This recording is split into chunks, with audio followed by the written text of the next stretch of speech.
శ్రీకాకుళం జిల్లా టెక్కలి వైసీపీ రాజకీయం ఉత్కంఠ రేతెక్కిస్తుంది. ఇక్కడ వైసీపీ టికెట్ దువ్వాడ శ్రీనివాస్ కు ఇచ్చారు. అయితే ఎన్నికల్లో తాను పోటీ చేస్తానంటున్నారు దువ్వాడ శ్రీనివాస్ భార్య వాణి. రెబల్ గా పోటీ చేయడానికి సిద్ధమయ్యారు. దీంతో వైసీపీ పెద్దలు దువ్వాడ వాణిని బుజ్జగించేందుకు ప్రయత్నిస్తున్నా ఆమె వెనక్కి తగ్గడం లేదని తెలుస్తోంది.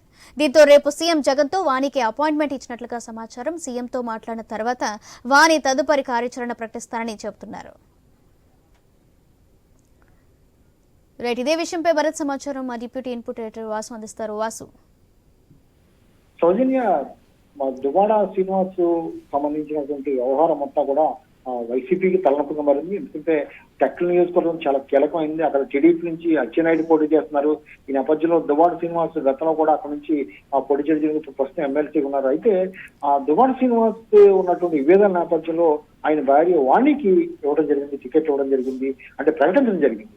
ఆమెనే వర్క్ చేసుకోమని చెప్పడం జరిగింది. గత 6-7 నెలలు కూడా ఆమె తిరుగుతుంది. కానీ ఇటీవల టికెట్లు అనౌన్స్ చేసిన సమయంలో దువ్వాడ శ్రీనివాస్ కి తిరిగి టికెట్ కేటాయించడంతో అక్కడ వివాదం మొదలైంది. ఒక విధంగా భార్యాభర్తల మధ్య పచ్చగడ్డేస్తే బగ్గుమనే స్థాయికి ఎన్నికల వివాదం రేగిందని చెప్పొచ్చు. ఈ నేపథ్యంలో దువ్వాడ వాణి తాను కూడా రెబల్ గా వేస్తాను, దువ్వాడ శ్రీనివాస్ టికెట్ ఇస్తే మాత్రం రెబల్ గా వేస్తానని చెప్పడం జరిగింది.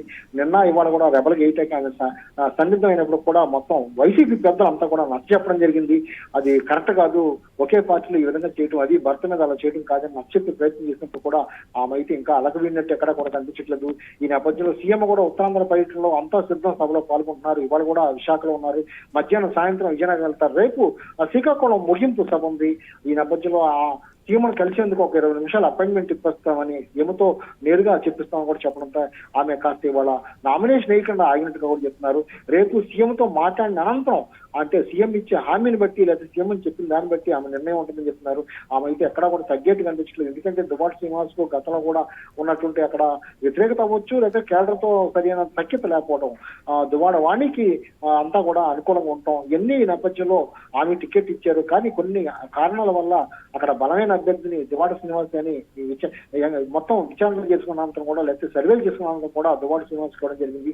ఈ పరిస్థితిలో దువ్వాడ వాణి అయితే తీవ్ర అసంతృప్తితో ఇంకా అలక వేయలేదు అని చెప్తున్నారు. ఎందుకంటే నిన్న నామినేషన్ దాఖలు చేయలేదు, ఇవాళ కూడా చేయలేదు. ఏంటంటే సీఎంతో అపాయింట్మెంట్ ఉన్న కారణంగా తాను ఇంకా నామినేషన్ దాఖలు చేయలేదని, సీఎంతో మాట్లాడిన తర్వాత మాత్రం రెబల్ గా వేస్తానని చెప్పిన దాన్ని బట్టి అయితే నిర్ణయం తీసుకుంటానని దువ్వాడ వాణి చెప్పే పరిస్థితి కనిపిస్తుంది.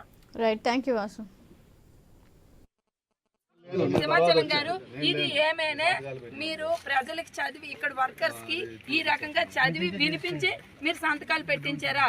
చెప్పండి, తప్పు కదా. ప్లస్ వాళ్ళు అడుగుతుంది అదే, మాకేమి ఏమైతే అంటున్నారో మేమే శాలరీస్, మీ ఫ్యాక్టరీ డెవలప్మెంట్ అయినంత వరకు, మీది అయినంత వరకు మేమేమి ఎక్స్ట్రా హైక్స్ మేమేమి అడగడం